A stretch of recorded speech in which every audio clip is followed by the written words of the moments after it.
উফ, বাবারে বাবা কি গরম। সূর্যি মামা, তুমি তোমার তেজ যদি একটু কমাও তাহলে ভালো হয়। এদিকে বৃষ্টিরও তো দেখা নেই। মরণ বলি, বসে আছো কেন? হ্যাঁ, রাজসভাতে যাওয়া নেই নাকি? আছে গিন্নি আছে, তবে আজ সবাই একটু দেরি করেই যাবে। খুব গরম পড়েছে কি না? আরে বাস, গিন্নি দেখেছো আমাদের নারকেল গাছে দেখো কত ডাব হয়েছে। গিন্নি আমি ভাবছি কয়েকটা ডাব মহারাজের জন্য আর বাকি সভাসদের জন্য পেড়ে নিয়ে যাই। মহারাজ খুব খুশি হবেন। কিন্তু এখন ডাব পারবে কে শুনি? তুমি বুড়ো বয়সে হাত পা ভেঙে শুয়ে থাকতে চাও? দাঁড়াও দাঁড়াও, আর পচা বিট্টু, শুনতে পাচ্ছিস? একবার এদিকে আয় তো। এই শোন, তোরা আমার একটা কাজ কর দেখি। কি কাজ গো দাদু? ডাব পারতে হবে, বুঝলি? কিন্তু আমি ডাব নারকেল কিচ্ছু খাবো না। আচ্ছা আচ্ছা, বুঝেছি বুঝেছি। আমি আজ বিকেলে আসার সময় তোদের জন্য মুড়ির মোয়া নিয়ে আসবো, কেমন? তাহলে হবে তো? হবে হবে, নিশ্চয়ই হবে। চলো গাছের কাছে যাই। হ্যাঁ হ্যাঁ হ্যাঁ, চল চল চল।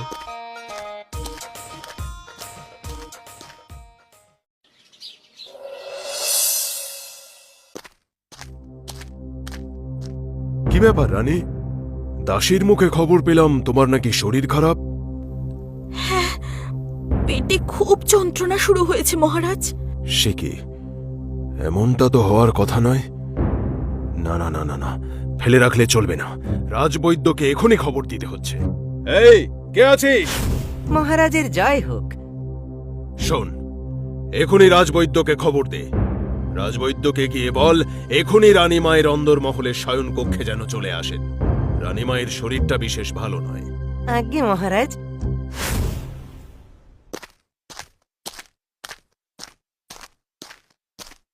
প্রণাম মহারাজ, প্রণাম রানীমা। ও, এই যে আপনি এসেছেন। এখনই একবার রানীকে দেখুন তো, রানীর শরীরটা ভালো নয়। কি হয়েছে রানীমা আপনার? আপনার মুখটাও তো খুব শুকনো লাগছে। পেটে অসহ্য যন্ত্রণা শুরু হয়েছে।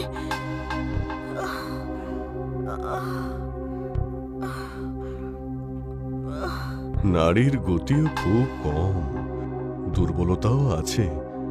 জিভটা একটু দেখি মা।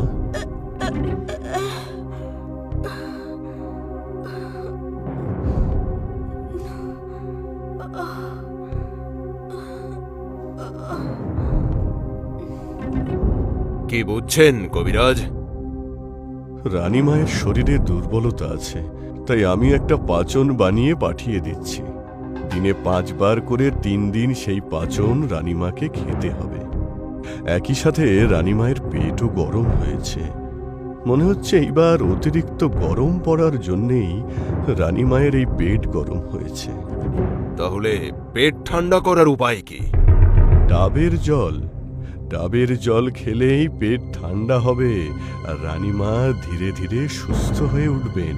এটা নিয়ে চিন্তা করার কিছু নেই মহারাজ। আমার বাগানেই তো শয়ে শয়ে নারকেল গাছ আছে, কিন্তু সেই ডাবের জল খুব খারাপ।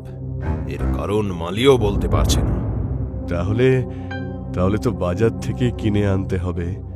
তবে আমি আরেকজনের কথা বলতে পারি। কে কবিরাজ? ভগবান। ভগবানের বাড়ির ডাবের জল আমি গত বছর খেয়েছিলাম, খুব মিষ্টি মহারাজ। কবিরাজ, তুমি পাচনের দিকটা দেখে নাও।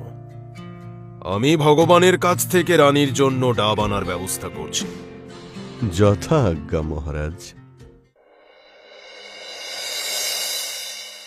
এসব কি ভগবান? আজ্ঞে মহারাজ, আমার দেরি করে আসার জন্য আমায় ক্ষমা করবেন। আসলে এই থলে এত ভারী হয়েছে, এই থলে টানতে টানতে আমার দেরি হয়ে গেল মহারাজ। এত ভারী? কি, এই থলেতে কি আছে? আমি সবার জন্য আমার বাড়ির গাছের ডাব নিয়ে এসেছি। খুব ভালো ডাব হয়েছে দেখলাম, তাই ভাবলাম সকলের জন্য নিয়ে আসি।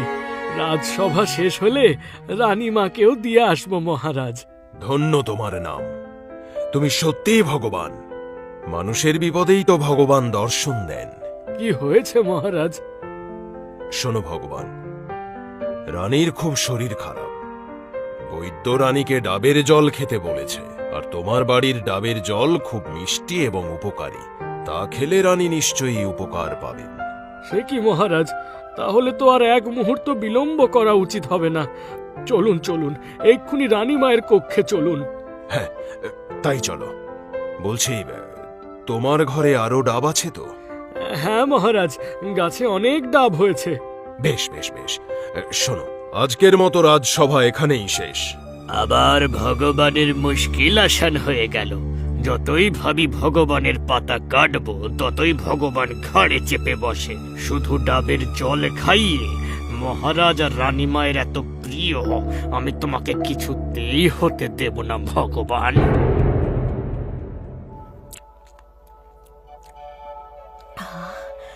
কি মিষ্টি ডাবের জল!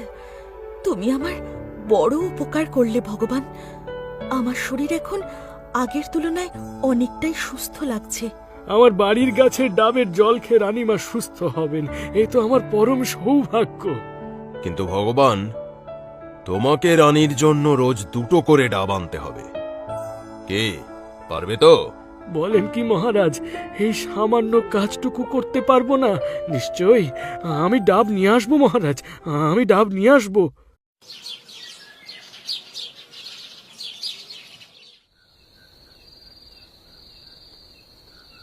শুনলাম তোমার ভাই নাকি আবার 1 মাসের জন্য আমার ঘাড়ে এসে বসেছে। দেখেছো দেখেছো, তোমার কথার ধরন দেখেছো? দেখো না গো, আমার ভাইটা কেমন রোগা পাতলা দুর্বল হয়ে গেছে। না খেয়ে খেয়ে ওর এই অবস্থা। জানো, আজ সকালে 18টা রুটি, 7 বাটি তরকারি, 1 লিটার দুধ আর 1 ডজন কলা খেয়ে বলে নাকি ওর জল খাবার হয়ে গেল। বলো তো, এত কম খেলে ও শরীরটা ধরে রাখতে পারবে? কি যে বলিস দিদি, হ্যাঁ, তার আধ ঘন্টার মধ্যেই তো আবার 12খানা ডিম সিদ্ধ খেলাম। হ্যাঁ, সেটা বল। ও বাবা, এ তো মানুষ নয়, শালা রূপী খুদে রাক্ষস। তুমি তুমি কিছু বললে নাকি গো? না না, আমি কি বলবো, আমি মরছি আমার জ্বালায়। কেন গো, রাজসভায় আবার কিছু হলো নাকি? কি আর হবে, ওই ভগবান আবার নিজের জাদু দেখাতে শুরু করেছে। আবার সবাই ভগবানের গুণগান গাইছে। তা এবার কি নিয়ে? ডাব ডাব, ভগবানের গাছের ডাব, সে নিয়ে রাজসভায় আদিক্ষে তার শেষ নেই। হাহ, জামাইবাবু, ভগবানের বাড়িটা আমি দেখেছি, তাই আমার মাথায় একটা বুদ্ধি এসেছে। দেখো, কোনো বাজে মজা করার সময় এটা কিন্তু নয়। ধুর, তুমি তো সব সময় আমার ভাইয়েরই দোষ ধরো। বল ভাই, তুই বল তো কি ভেবেছিস সেটা বল। জামাইবাবু, ভগবানের বাড়ির ডাব গাছের পাশে একটা আম গাছ আছে, সেটা লক্ষ্য করেছো? আমি ওই আম গাছে উঠে বসে থাকবো। তারপর যখনই কেউ ওই ডাব গাছের দিকে আসবে, তখনই আমি আম গাছ থেকে গুলতি দিয়ে ঢিল ছুঁড়ে তাদের ভয় দেখাবো। হ্যাঁ, তাহলে লোকে ভাববে ডাব গাছে ভূত আছে।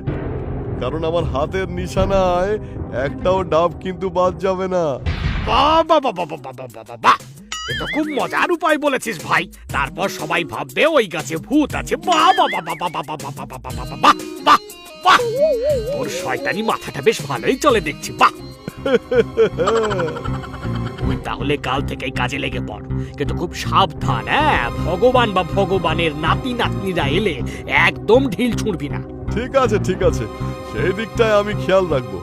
আর বলছি, আমার এই কাজে কিন্তু আমার পটলা কেউ লাগবে। পটলা? ওই ছিচকে চোরটা? হ্যাঁ, ও আমার খুব ভালো বন্ধু। ও আর আমি একসঙ্গে মিলে এই কাজটা করব। তুমি শুধু আমাদের হাত খরচটা একটু দিয়ে দিও। সেই সব নিয়ে তোকে কিচ্ছু ভাবতে হবে না রে ভাই। তোর জামাইবাবুর কাছে কি পয়সার অভাব আছে নাকি? মহারাজের মেরে কতই তো জমিয়েছে, সেসব তুই ঠিকই পাবি। আচ্ছা আচ্ছা, আমি এখন আসছি, আমার একটু কাজ আছে।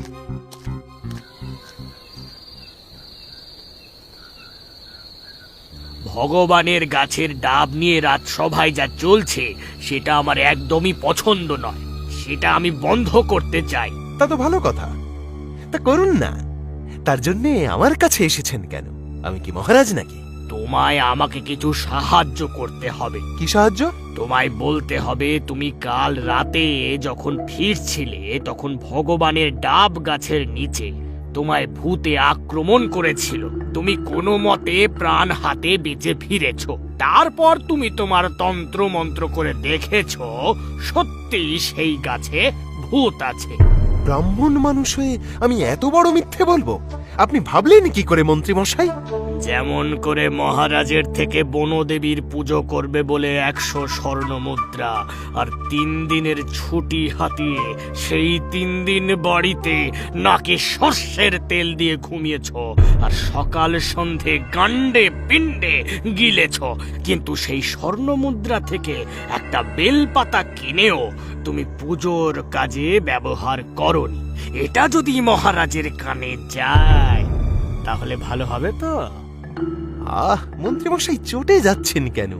এতদিন পরে ঘরে এলেন, বসুন, একটু সেবা করার সুযোগ দিন। আপনি যেমনটা বললেন আমি রাজসভায় গিয়ে তেমনটাই বলবো। চিন্তা করো না বামুন, বাজার থেকে ডাব কেনার নামে যে টাকাটা আমি মারবো সেই টাকাটা থেকে কিছু লাভ্যাংশ আমি তোমাকেও দেব। তুমি আমার দিকটা দেখছো আর আমিও তোমার দিকটা না দেখলে হয়? আমি কিন্তু বাবা ভীষণই সৎ। চলো ভাইয়া, পা চালিয়ে চলো, আজ অনেক দেরি হয়ে গেল মাঠে যেতে। হ্যাঁ দাদা, আজ সত্যি ঘুম থেকে উঠতে এতটা দেরি হয়ে গেল না? উরি বাবা, কি সর্বনাশ! এই ডাব দুটো তো আরেকটু হলে মাথায় পড়তো। একটুর জন্য বেঁচে গেলাম। ওরে বাবা রে, ওরে বাবা, মরে গেলাম রে, মরে গেলাম, ওরে বাবা রে, আরে এ তো দেখছি ভৌতিক কাণ্ড রে বাবা। একের পরে এক ডাব পড়েই যাচ্ছে আর পড়েই যাচ্ছে। ওরে বাবা রে, চলো পালাও ভাইয়া, পালাও। আরে থামো থামো, কি ব্যাপার? পিছনে বাঘ তাড়া করেছে নাকি? বাঘ নয়, বাঘ নয়, বাঘের থেকেও সাংঘাতিক, এ তো ভূত। কি দিনে দুপুরে ভূত? রাজপুরোহিত মশাই, ভগবানের বাড়ির পাশে যে ডাব গাছটা আছে ওতে নির্ঘাত ভূত আছে। সে কি কথা? নারকেল গাছে ভূত? আমি তো বেল গাছে ব্রহ্মদৈত্য থাকে বলে শুনেছি। না না পুরোহিত মশাই, এই দেখুন আমার মাথায় সেই ভূতের ডাব ছুঁড়ে ফেলে কিরকম আলু বের করে দিয়েছে। আচ্ছা, তোমরা আমার সঙ্গে চলো, ওখানে গিয়েই ব্যাপারটা দেখা যাক।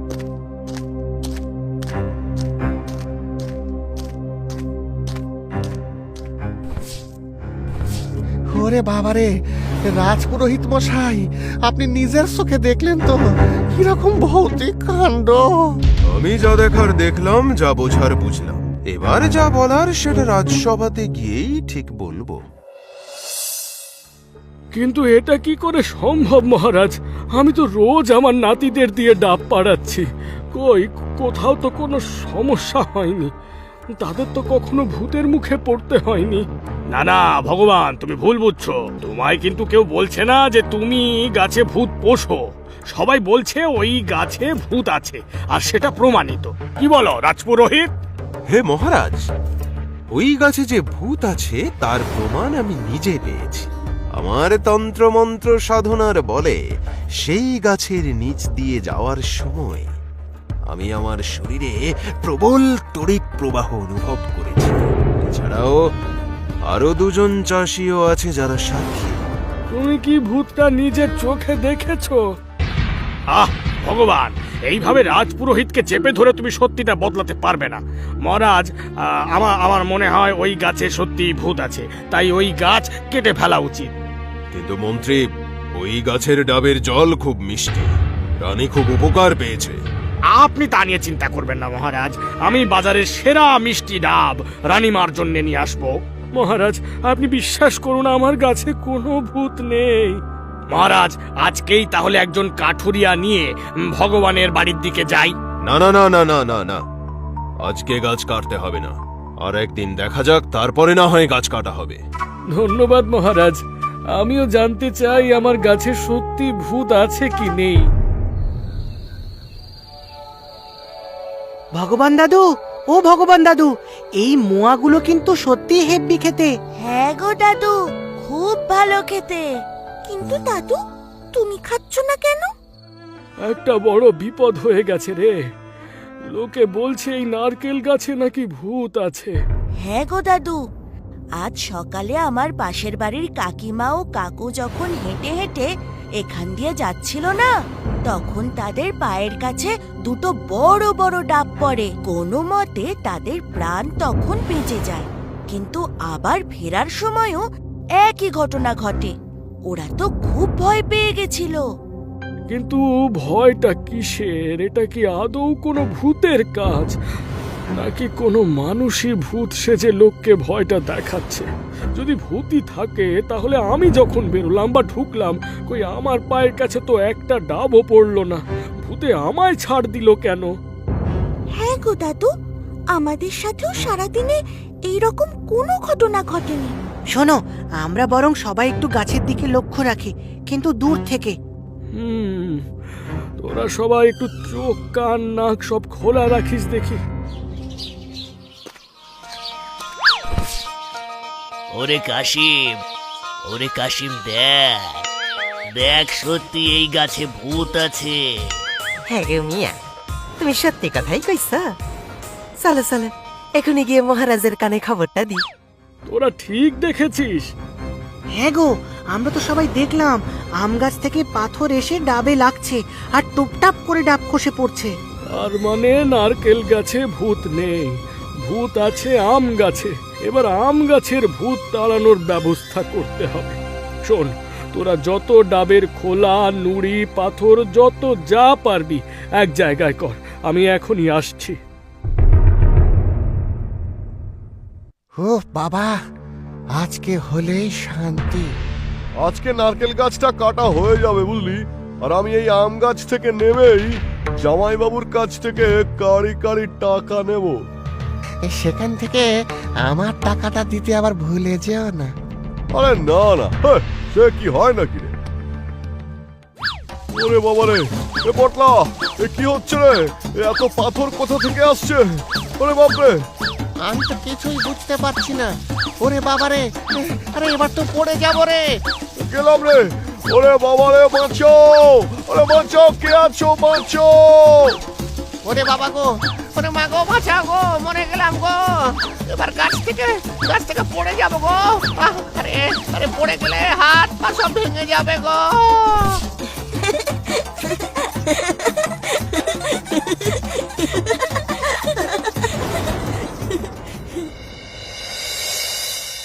আজকে আবার সকলে ভূতে তাড়া খেয়েছে, তাই ওই নারকেল গাছ না কেটে আর কোনো উপায় নেই। ভূত আমি ধরে ফেলেছি মহারাজ। মহারাজ যদি একটু কষ্ট করে আমার বাড়ি আসেন, তাহলে নিজের চোখেই দেখতে পারবেন। এসব কি বলছো ভগবান? মহারাজের মূল্যবান সময় তুমি এভাবে নষ্ট করতে পারো না।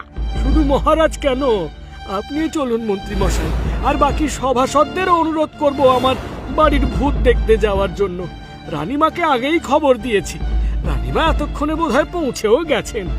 সে কি কথা? তাহলে তো যেতেই হয়।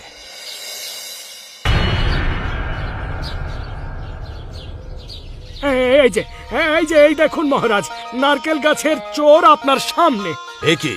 এ তো মন্ত্রীর শালাবাবু, আর তার সাথে এই রাজ্যের বিখ্যাত চোর পটলা। আমায় ক্ষমা করে দিন মহারাজ, আমি এসব করতে চাইনি। এই মন্ত্রী শালাবাবুই আমাকে এই কাজ করতে বাধ্য করেছে, যাতে ভগবান দাদার এই গাছটা কাটা পড়ে। কি? না না মহারাজ, এখানে আমার কোনো ভূমিকাই নেই। আমি যা করেছি সব আমার এই জামাইবাবুর কথাতেই করেছি। না না না না না না মহারাজ, আমিও কিছু করিনি। আমাকে রাজপুরোহিতই বলেছিল এই গাছে ভূত আছে। এটা কিন্তু খুব খারাপ হচ্ছে মন্ত্রী মশাই, আপনি আমাকে ফাঁসাচ্ছেন কেন? হ্যাঁ মহারাজ, আমি মন্ত্রীর লোভে পা দিয়েছিলাম ঠিকই, তার জন্য আমি ক্ষমা প্রার্থী। আসলে মন্ত্রীর কিছুতেই সহ্য হচ্ছিল না যে ভগবানের গাছের ডাব খেয়ে রানীমা সুস্থ হয়ে গেছে। ও ভেবেছিল এই গাছ কেটে ফেলে বাজার থেকেও উচ্চমানের ডাব কিনে আনবে আর তার সাথে কিছু উপরি পয়সা কামাবে। রাজপুরোহিত, তোমাকে যেন আমি আগামী 1 মাস এই রাজসভায় না দেখি, এটাই তোমার শাস্তি। যথাজ্ঞে মহারাজ। এবার মন্ত্রী, তোমার কি শাস্তি দেওয়া যায় আমি সেটাই ভাবছি। মহারাজ, মন্ত্রী যখন সবাইকে ভূতের ভয় দেখাচ্ছিল, তাহলে মন্ত্রী মশাইকে ভূত সাজানো হলে কেমন হবে? এটা খুব ভালো বলেছো ভগবান। আমার কাছে চুন আলকাত্রা সবই আছে। ওই চুন আর আলকাতরা দিয়ে মন্ত্রীকে ভূত সেজে আগামী 1 মাস এই ডাব গাছের নিচে দাঁড়িয়ে থাকতে হবে। না না মহারাজ, আমায় ক্ষমা করে দিন, এরকম করবেন না। ক্ষমা তো করেই দিয়েছি মন্ত্রী, নইলে তো তোমায় গারদে পুরে রাখতাম। ভগবান, এবার তোমার গাছের ভূতকে ভূত সাজানোর দায়িত্ব তোমার। এই যে এ যে আমার পরম সৌভাগ্য মহারাজ।